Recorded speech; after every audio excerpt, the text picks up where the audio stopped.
Hey everyone, welcome back to the Minds of Mortgage podcast. It's your host, Kelly Yale, and today I am delighted to have Hailey Rice with me. Hailey is the Chief Legal Officer over at Total Mortgage, and she gets to do all kinds of amazing things like focus on the legal issues of the company, as well as the all-important studying mortgage technology and making sure companies are safely using things. She has a very dynamic background as a general counselor, a chief compliance officer, and a fintech product leader. So she definitely knows her way around the space. And when she's not busy with all the fun things that mortgage brings, she's also an endurance athlete. I mean, honestly, same, but is currently training for the New York Marathon. Hailey, I mean, that is amazing. What made you decide to train for the marathon? Well, thank you for the intro, first of all. I wrote something on LinkedIn a couple weeks back talking about it. And, I have always learned the most about myself through training and preparation for like physical events and endurance type things. First of all, it gives me a lot of time to think, but also, facing a really big challenge is always sort of where the rubber meets the road for me. And I always learn a little bit more about being resilient, a little bit more about problem solving. There's never enough time, there's never enough energy, but sort of managing my own internal resources in terms of physical and mental strength always gives me something a little bit to reflect on.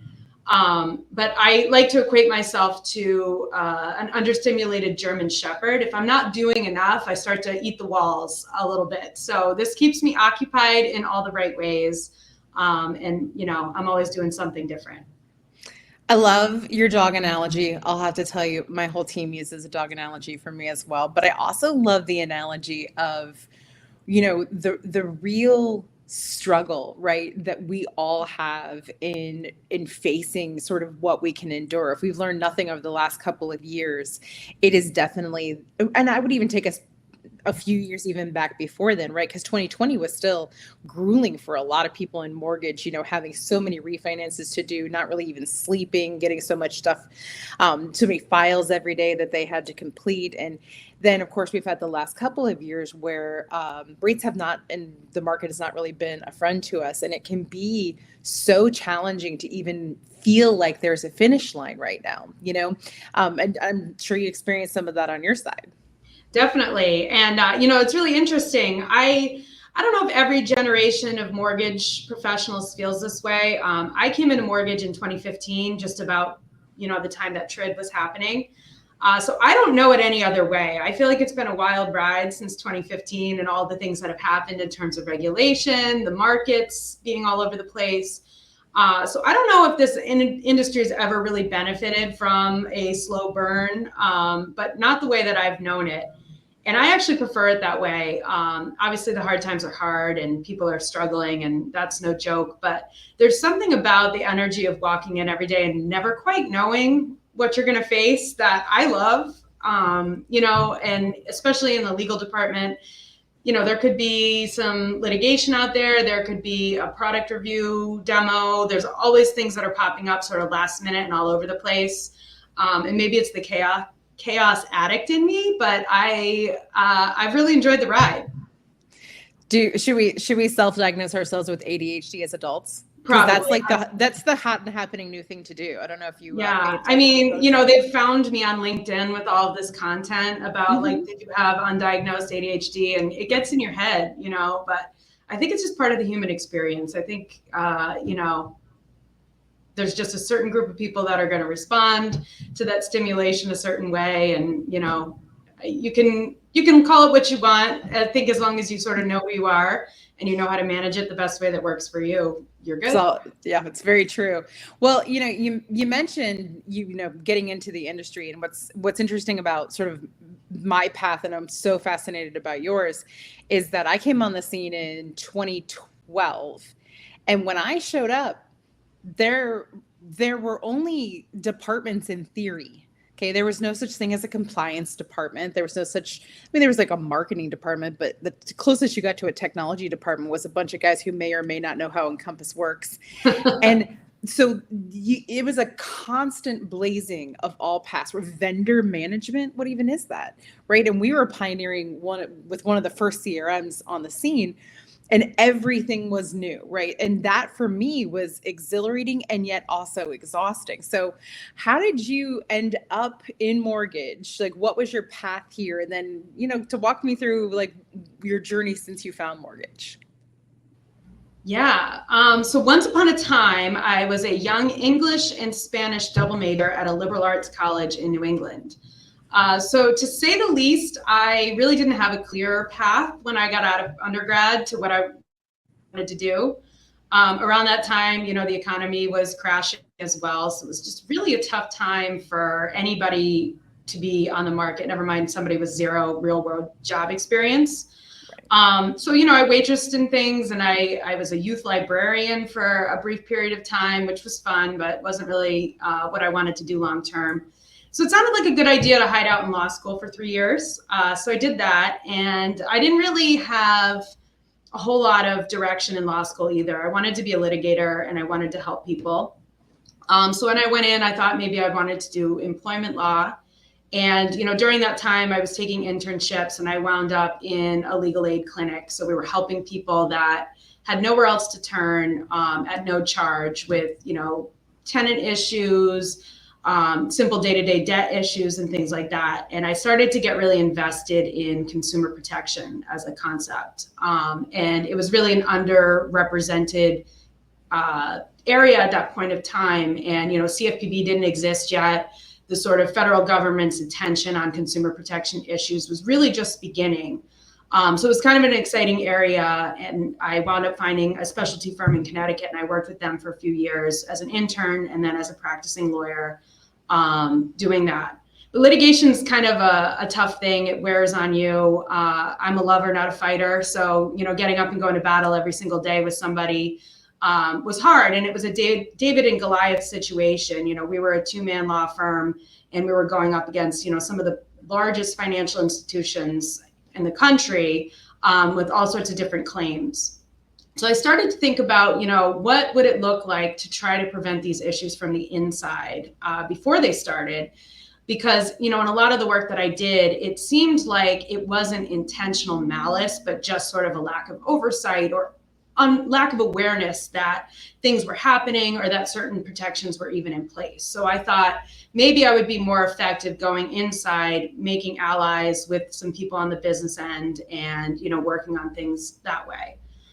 So I wound up at a startup company out in California that was doing some alternative lending. And I really liked being able to work with the same client again and again. It allowed me to really do what I do best and foster some of those relationships internally and work with people to find some solutions that got them to the place that they wanted to be, while also making sure that their customers were taken care of and protected. So I love that kind of work, and we were developing a new product. So it was really exciting. But being a startup company, things were changing all the time. And I wound up wanting to come back to the West Coast, or to the East Coast from the West Coast. So I found a job at a local New England lender here. And that was sort of my first entry into the mortgage industry. And at that point, everything was changing. And it was really a great time to be a lawyer because TRID was happening and nobody really knew anything about it.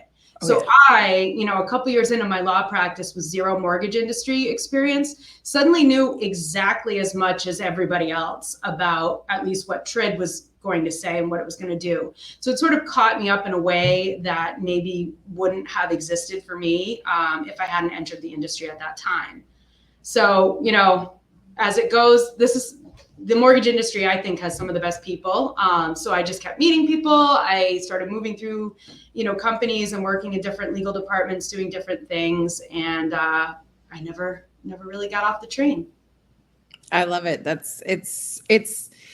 I feel like it's so smart of Total Mortgage. And there are several other companies that have in-house legal, right? And that's one of the things that, has been so imperative, is this new idea of doing things the right way.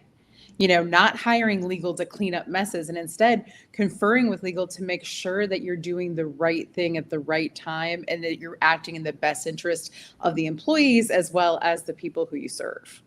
Absolutely. And, that's sort of my whole shtick with legal. And I think the best run legal departments are partners. And, no one should be afraid to pick up the phone and call me. And if they are, even in the most egregious of situations, which doesn't happen, but, it doesn't matter what happened or how it went. I want to be the person that you can call, that you can explain and say, I'm going through this right now. I need some help. I think a lot of times businesses tend to think about legal as, deal killers or one more point in the process to slow things down. And I think if that is the way that, businesses are talking and thinking about legal, that's the number one indicator that they're not engaging in the most effective way. And that's, if legal is coming into the situation with a new vendor at the point where you have a contract in hand, it's way too late. That is going to slow the deal down. I think your legal team should be on your product calls. They should be on your vendor calls, asking questions in real time. Number one, because they'll actually understand what the contract is talking about by the time they pick it up. But number two, these are people that have been trained to take depositions. These are people that have been trained to take scenarios and ask really hard-hitting questions in real time. And, sometimes vendors can be a little bit evasive and you'll ask, hey, what did you mean by that? And you'll get, maybe a half-baked answer or it's not really clear. There's nobody like a lawyer to go in and say, hold on, I didn't understand that. We're trained to be very comfortable asking those questions. So a lot of times, legal can be that partner to help you cut to the chase and get through some of those layers rather than trading 10,000 emails over what's going on.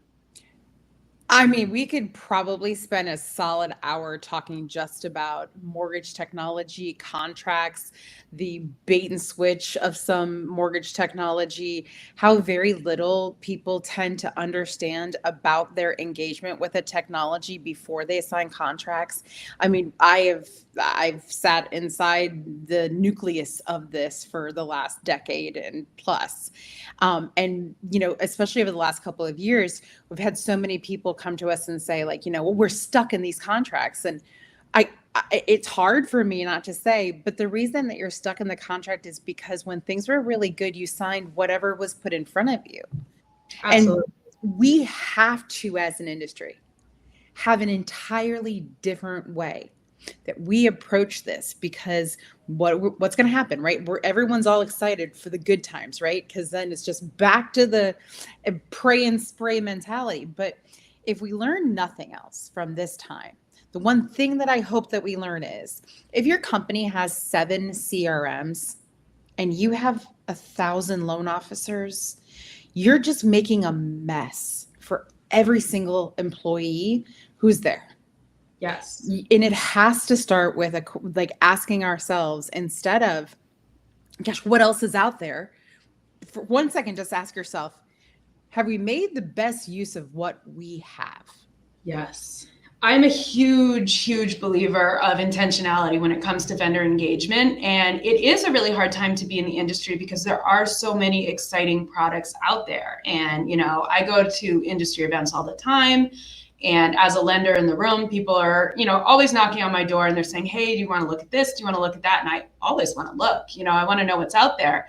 But I think being really careful, and that's a thing that we do a very good job of here at Total Mortgage, is being really careful about vendor selection. And just because it's exciting and it's new doesn't necessarily mean it's a good fit for us in this moment. And, to the second part of your point, I think we're really good as an industry at signing up new vendors and not so good about thinking about what does that entail, right? Once the contract is inked, that's just the beginning of the relationship. Do you have the resources in place? Do you have the plan to actually get on those planning calls and say, okay, this is what it's going to look like. This is how we're going to do it. And this is the team that's assigned to vendor engagement. Or are you going to wind up in this scenario where no one's in charge and now you've spent, however many dollars on that contract and you have a product that you can't work with? I think at that point in time, lenders have a tendency to point the finger at the vendor and say, this product doesn't work. It's garbage, or it didn't do what it said it was going to do. But a lot of times to me, that's indicative of a breakdown in the vendor client relationship that with the right resources and the right thinking in the beginning could have easily been avoided. Like genuinely, I think that if the industry as a whole, if C-suites as a whole would just take some time to listen to conversations like this, to truly listen to what people like you and I are saying, which is, your budget, your spend was blown so out of proportion and whack over the last 5 years as you've been saying yes and doing the things, right? And you're 1,000% correct when it comes to the mortgage company always wants to point at the tech vendor and say, you oversold and underdelivered. The tech company always wants to point to the mortgage company and say, yeah, after you signed up 3 loan officers, we never heard from you again unless there was something on fire.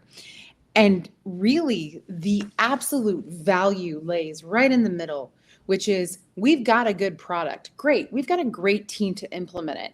Wonderful. Let's integrate that with our other systems so that we build a best-in-class technology solution instead of we're just going to let everybody have what they want and be yes men all the time.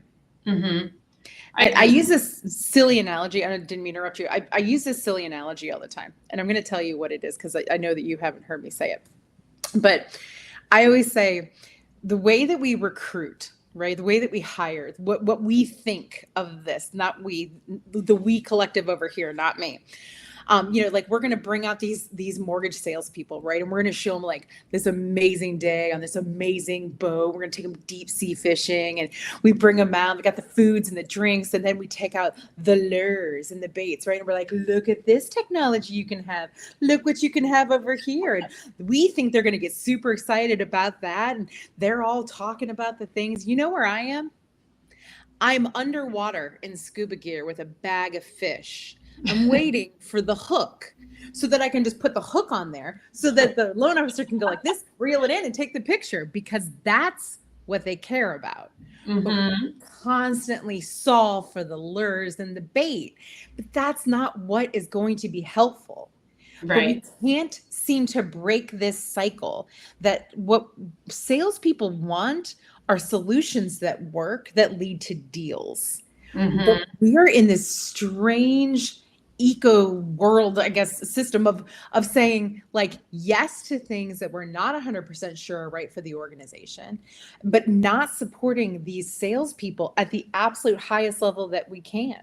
So I don't know why we can't flip the script on that.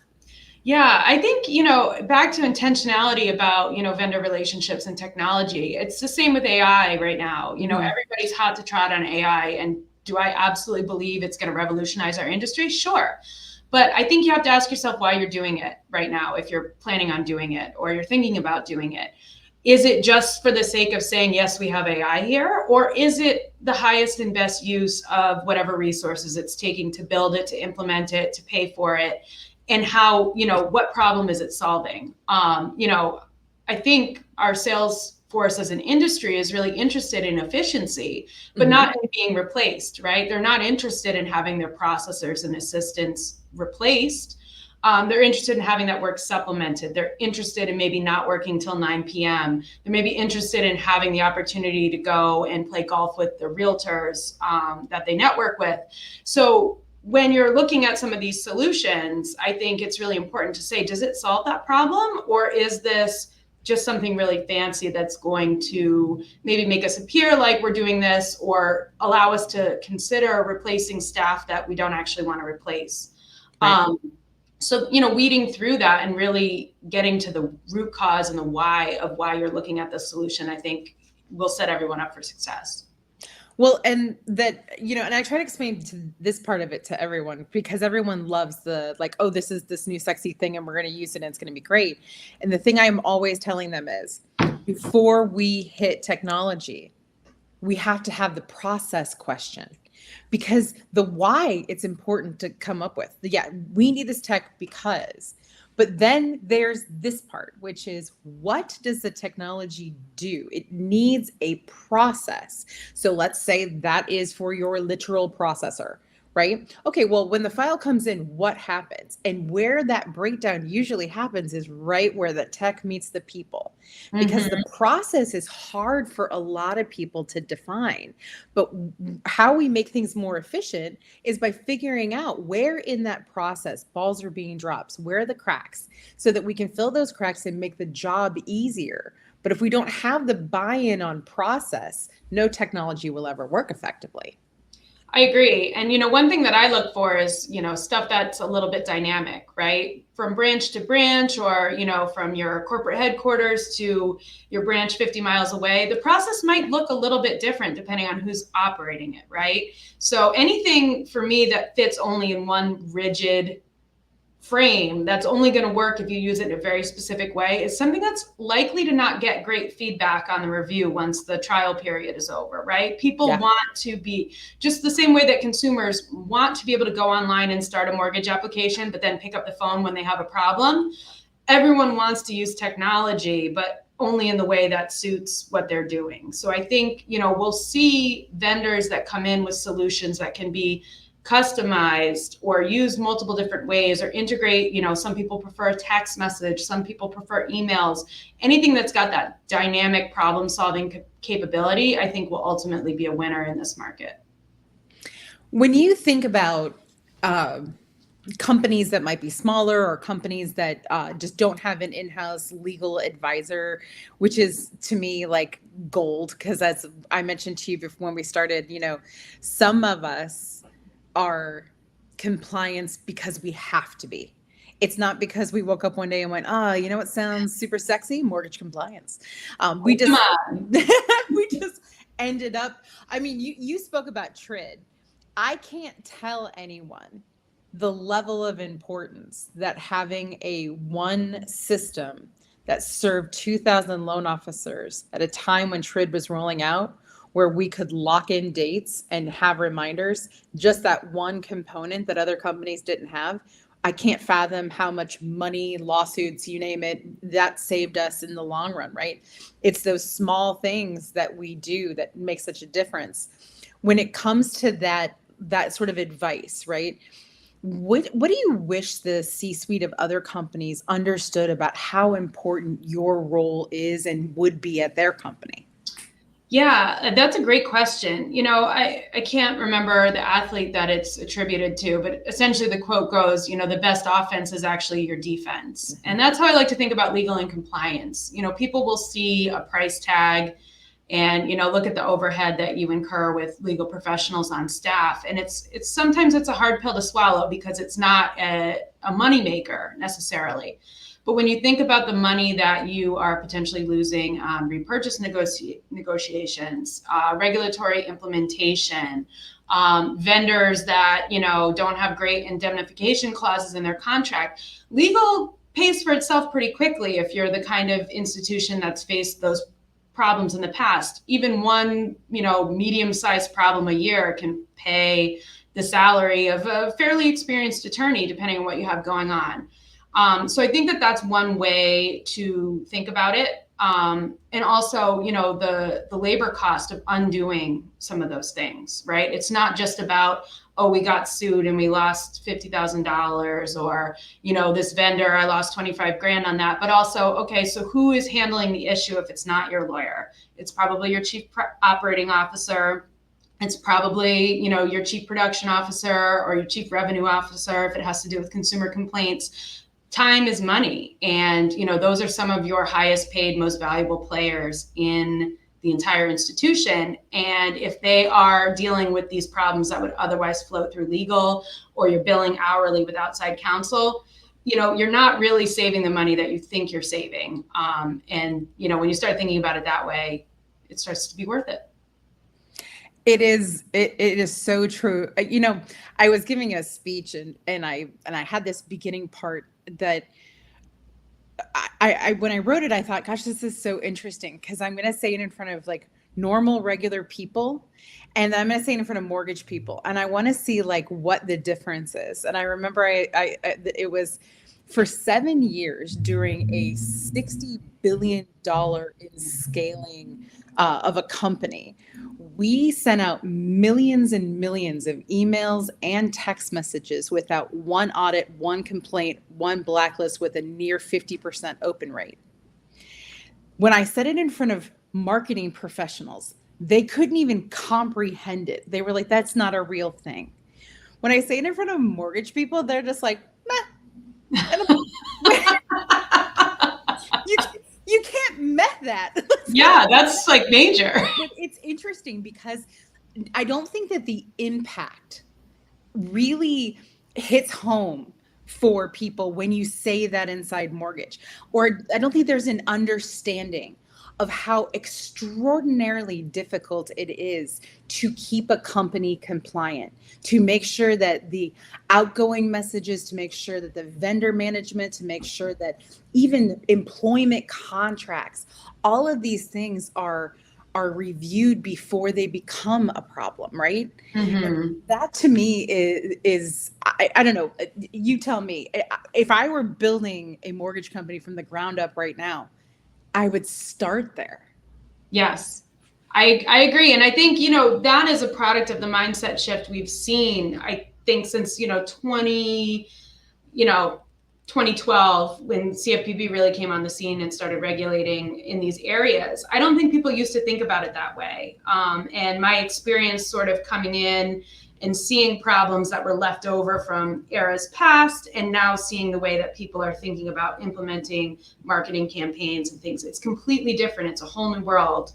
And people are thinking about doing that in advance now. But I don't think that used to be the way of things. And that's been a really interesting shift for me to see, through the last 10 years of my career. What conversations are we having up front now that people weren't necessarily having up front 10 years ago?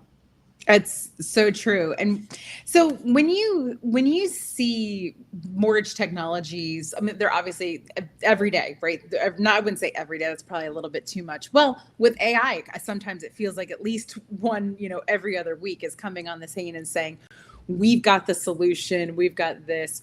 What is one area that you see being a bigger hurdle than not in the next maybe 12 to 18 months in mortgage?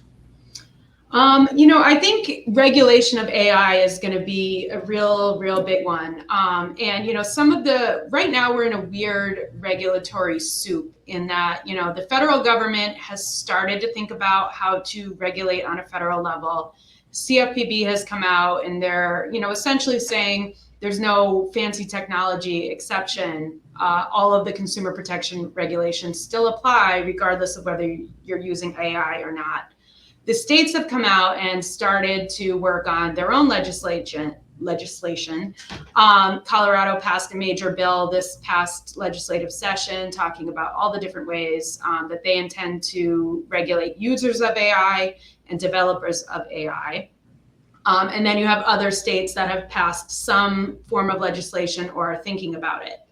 And, in the vast majority, we're seeing kind of the same model bill being copied over and over again, but other states are choosing their own. So we're in a space right now where what you have to do in the state of Colorado may look very different than what you have to do in the state of Connecticut, which may look very different from what you have to do in the state of California. Once again, to our earlier point about thinking about these things as you're setting it up, I think the most successful users of AI are going to be thinking about vendor management as they're inking those contracts. So designing your process in a way that is going to account for the unknown, but also set up so that I'm ready to comply with Colorado on day one of using this technology. But I can also, do whatever Connecticut might want me to do if they pass a bill. And then the federal government comes in and says, well, we have some thoughts too. So juggling those competing interests is one thing that's going to be challenging. And I think some of the legislators in the various states are not entirely sure what they're looking at when it comes to AI. They're enacting these really broad definitions that are saying, any computer that makes a decision, you're going to have to be able to explain the algorithm. Well, good luck explaining AUS, right, which has been in place since the early 90s. So those are the kinds of things that I don't think that the states realistically expect us to go back and explain DU or LP to them in an audit, but technically it falls under the bill. So, there's going to be a level of discretion that's going to need to be exercised as well to say, okay, we made the business decision to really count this as somebody else's responsibility, and we're going to focus on, being able to vet and explain these vendors. And I think that'll shake out in, a year and a half as we get more comfortable. But right now, everyone's trying to put a lasso on the tech without really knowing where it is or what it's doing. So it'll be interesting to see how that develops and, what we learn if we continue with sort of regulation by enforcement as well. I mean, it's challenging when, and this will sound ageist, I don't really mean it to be, but I mean, people who are enacting laws may or may not be people who have any concept as to how tech works, right? Yeah. Or they have, people telling them, hey, this is a good idea or this isn't a good idea, but that's not really based in fact. And to be fair, I have felt very much like that for the past 12 years in my mortgage career. I have felt many times that people are making decisions about technology who may or may not even be that good at, programming a remote control, so it's like, well, hold on a second, like this is a lot bigger than you may understand, or the impact of this could be X, Y, or Z.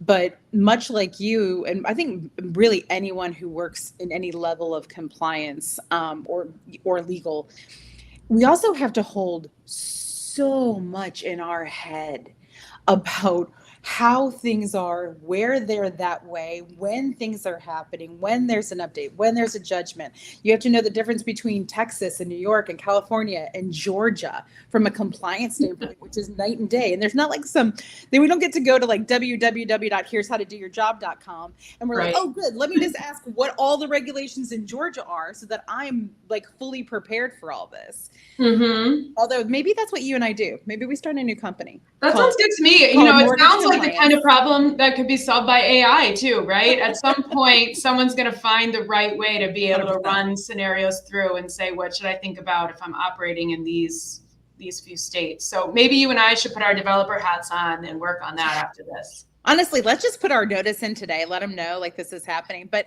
we also have to worry about the source, right? So anytime that we're thinking about this, and I think that's another thing that people don't quite grasp with AI, right?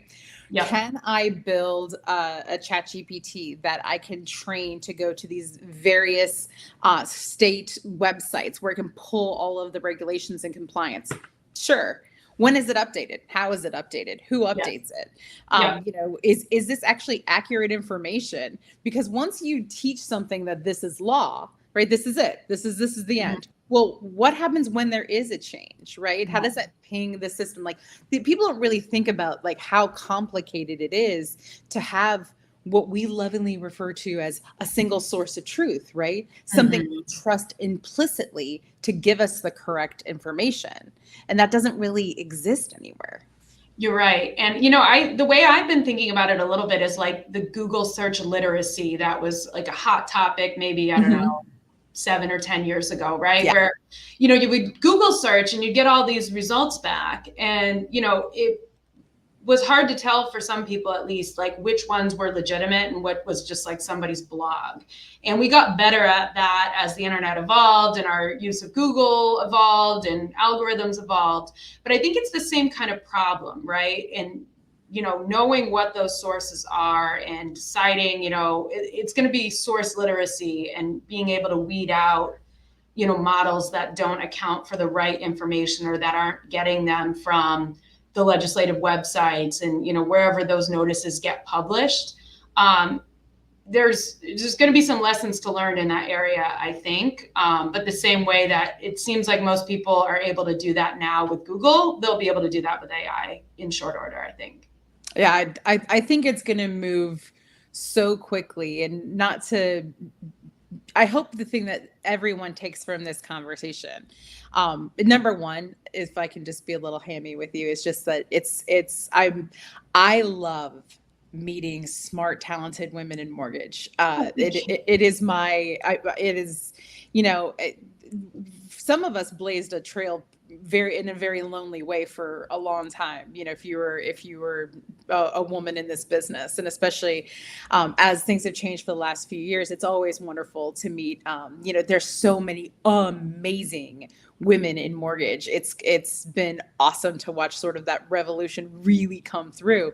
But I really think that people might not understand that if you think you have the time to catch up to this, you are so far behind that it's unbelievable, because people like you, me, plenty of other talented people out there who we are not even like, I don't even feel like I've caught up at all, but I know I'm light years ahead of other people. What I really want people to do is to take it really seriously, and to know that asking the right people and making the right decisions early on is going to help you be a company that can thrive in the next 3 to 5 years. Absolutely. And, I love conferences for that reason. I try to make a habit of hanging out with people, especially other women that are smarter than me or know more about a certain area than I do, right? And I'm constantly inspired to level up my game or my knowledge base by hanging around with people that know things differently or see it differently. And LinkedIn really has been such a resource for me in that way, because people I think I met you on LinkedIn. People I wouldn't otherwise be exposed to on a daily basis are out there, and they're talking about these things that they're seeing. And they're like, geez, I had this thought the other day about AI, and it always gets the wheels spinning for me. And I'm like, geez, how about this? How about that? So getting out and really listening to the industry, I think we do a good job of talking pretty publicly about our struggles and the things we worry about and, where things are.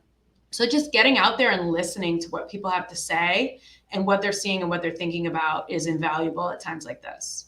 Yeah. And LinkedIn, the one thing I love too is that it used to feel very like a mortgage company, like it's like we have the secret sauce and it's like inside of our bubble and you don't know what's going on here. We have our own stuff.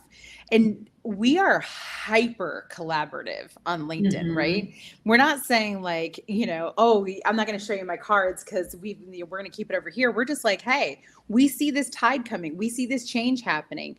Are you experiencing this? And I think those conversations have been invaluable to the industry overall. Definitely.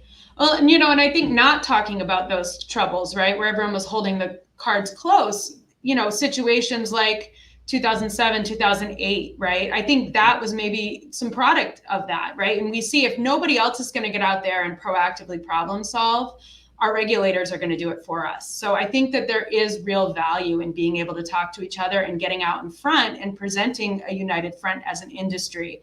We recognize these are vulnerable areas, right? And this is consumer risk.